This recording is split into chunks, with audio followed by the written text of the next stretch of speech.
ನನ್ನ ಮೊಬೈಲ್ ಕೊಡ್ತೀನಿ, ನಿನ್ಗೇನು ಬೇಕು ಎಲ್ಲ ತೊಗೊಂಡು ನಿನ್ನ ಫೋನ್ ಕೊಡು ಅಂದರೆ ಕೊಡ್ತಾಯಿದ್ದಿಲ್ಲ. ನನ್ನ ಫೋನ್ ಎತ್ತುತ್ತಾ ಇದ್ದಿಲ್ಲ, ಕರೆಕ್ಟಾಗಿ ರಿಪ್ಲೈ ಕೊಡ್ತಾಯಿದ್ದಿಲ್ಲ. ಅವಳು ಎಕ್ಸ್ಪೆಕ್ಟ್ ಮಾಡ್ತಾಯಿದ್ದು ದುಡ್ಡು ಬೇಕು ಅಂತ ಕೇಸ್ಗೋಸ್ಕರ ನಡೆಸ್ತಾಯಿದ್ದು. ಅದೆಲ್ಲ ಆದ್ಮೇಲೆ ಕೂಡ ಮದುವೆ ಆಗಲೇಬೇಕು, ನಾನು ದುಡ್ಡು ಕೊಡೋದಿಲ್ಲ ಅಂದಿದ್ದಕ್ಕೆ ಆಯಿತು ನೋಡೋಣ ಹೇಳ್ತೀನಿ ಅಂತ ಹೇಳಿದ್ದು. ಬಟ್ ಈಗ ನಾನು ರೀಸೆಂಟಾಗಿ ಮೊನ್ನೆ ಅವಳನ್ನ ಹೊರಗಡೆ ಕರ್ಕೊಂಡೋಗಿದ್ದೆ, ಒಂದು ರೂಮಿಗೆ ಕರ್ಕೊಂಡೋಗಿದ್ದೆ, ಪ್ರೈವೇಟ್ ಪ್ಲೇಸಿಗೆ ಕರ್ಕೊಂಡೋಗಿದ್ದೆ. ಫಿಸಿಕಲ್ ರಿಲೇಷನ್ಶಿಪ್ಪಲ್ಲಿ ಕೂಡ ಇದ್ವಿ, ಅಲ್ಲೂ ಕೂಡ ಸೆಕ್ಷುವಲ್ ರಿಲೇಷನ್ಶಿಪ್ಪಲ್ಲೇ ಇದ್ವಿ.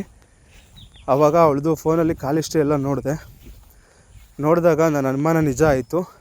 ಏನು ಅನುಮಾನ ನಿಜ ಆಯಿತು ಅಂದರೆ, ನನ್ನ ಜೊತೆ 9 ಗಂಟೆಗೆ 10 ಗಂಟೆ ಗಂಟ ಮಾತಾಡಿ ನಿದ್ದೆ ಬರುತ್ತೆ ಅಂತ ಸುಳ್ಳು ಹೇಳಿ ಮಲ್ಕೊಂಡು ಅವ್ರ ಅಮ್ಮನ ಅವಳ ಫೋನಲ್ಲಿ ನೈಟು ಲೇಟಾಗಿ ನಾನು ಮಲ್ಕೊಂಡ್ಮೇಲೆ ಯಾರ್ಯಾರ ಜೊತೆಲೋ ನೈಟು 10 ಗಂಟೆಯಿಂದ 12 ಗಂಟೆ, 1 ಗಂಟೆ, 2 ಗಂಟೆ, 4 ಗಂಟೆ, 3 ಗಂಟೆ ಆ ಥರ ಎಲ್ಲ ಮಾತಾಡಿದ್ದಾಳೆ. ಕೇಳಿದ್ರೆ ನನ್ನ ಫ್ರೆಂಡ್ ಅಂತ ಮಾತಾಡಿದ್ದೆ ಅಂತ ಹೇಳ್ತಾಳೆ.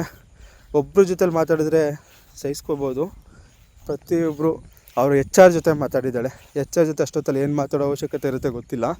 ಅವಳ ಫ್ರೆಂಡು ಒಬ್ಳಿದ್ದಾಳೆ, ಹೆಸರು ಬೇಡ ಪಾಪ, ಅವ್ರ ಫ್ರೆಂಡು ಅವ್ರ ಹಸ್ಬೆಂಡ್ ಹತ್ರ ಮಾತಾಡಿದ್ದಾಳೆ. ಅವ್ಳ ಫ್ರೆಂಡು ಗೊತ್ತಿಲ್ದಿರೇ ಹೋಗುಪ್ಪ ಅಂತ ಮಾತಾಡಿದ್ದಾರೆ. ಎಲ್ಲರೂ ಅಣ್ಣ ಅಂತ ಮಾತಾಡ್ತಾರೆ. ನಿಮ್ಗೆ ಗೊತ್ತು ಈಗಿನ ಕಾಲದಲ್ಲಿ ಫ್ರೆಂಡ್ ಜೊತೆ ಮಾತಾಡಿದ್ರೆ ಎಷ್ಟೊತ್ತು ಮಾತಾಡ್ತಾರೆ, ಹೆಂಗೆ ಮಾತಾಡ್ತಾರೆ ಅಂತ. ಅದನ್ನು ಬಿಟ್ಟು ಸಾಗರ್ ಅಂತ ಇದ್ದಾನೆ, ಟ್ರೂ ವ್ಯಾಲಿಯಲ್ಲಿ ಕೆಲಸ ಮಾಡ್ತಾನೆ, ಮದುವೆ ಆಗಿದೆ. ಅವನ ಜೊತೆಲಿ ಕೂಡ ಡೈಲಿ ಮಾತಾಡಿದ್ದಾಳೆ, ರೀಚಾರ್ಜ್ ಮಾಡಿಸ್ಕೊಂಡಿದ್ದಾಳೆ, ದುಡ್ಡು ಹಾಕ್ಸ್ಕೊಂಡಿದ್ದಾಳೆ, ಎಲ್ಲ ಮಾಡಿದ್ದಾಳೆ. ಇವಳು ನನಗೆ 2 ತಿಂಗಳಿಂದ ಬೇರೆಯವ್ರ ಜೊತೆ ಹೋಗಿಲ್ಲ, ಹೊರಗಡೆ ಇಲ್ಲ, ಪ್ರೈವೇಟಾಗಿ ಇಲ್ಲ ಅನ್ನೋ ನಂಬಿಕೆ ನನಗೆ ಇರಲಿಲ್ಲ. ಇದನ್ನೆಲ್ಲ ಕ್ವಶನ್ ಮಾಡಿದ್ದೆ ನಾನು ಪ್ರೈವೇಟ್ ಪ್ಲೇಸಲ್ಲಿದ್ದಾಗೇ ಕ್ವಶನ್ ಮಾಡಿ ಮಾತು ಬೆಳೆದಿತ್ತು, ಜಗಳ ಕೂಡ ಆಗಿತ್ತು.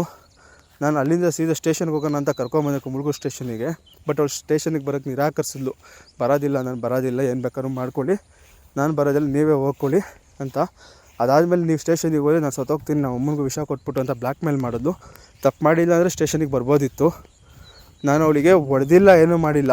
ಬಟ್ ನೆನ್ನೆ ಸ್ಟೇಷನ್ ಹತ್ರ ಹೋಗಿ ನಾನೇ ಸ್ಟೇಷನಿಗೆ ಕರೆದ್ರು ಬರ್ದಿರ, ನಿಮ್ಮ ಮನೆಗೆ ಬಂದು ಮಾತಾಡ್ತೀನಿ, ಇಲ್ಲ ನಮ್ಮ ಮನೆಗೆ ಬಂದು ಮಾತಾಡಿ ಅಂತ ನನಗೆಲ್ಲ ಹೇಳಿ ನಮ್ಮ ಮನೆಯವ್ರಿಗೆಲ್ಲ ಹೇಳಿದ್ಲು. ಇವಳು ನೆನ್ನೆ ಏಕಾಏಕಿ ಹೋಗಿ MLC ಏನೋ ಮಾಡಿಸಿ, ನಾನು ಹೊಡೆದೇ ಇಲ್ಲ, ನಾನು ಹೊಡೆದಿದ್ದೀನಿ ಅಂತ ಹೇಳೋದಕ್ಕೋಸ್ಕರ ಅದು ಏನು ಮಾಡ್ಕೊಂಡಿದ್ದಾಳೋ ಗೊತ್ತಿಲ್ಲ. ಯಾರ ಕೈ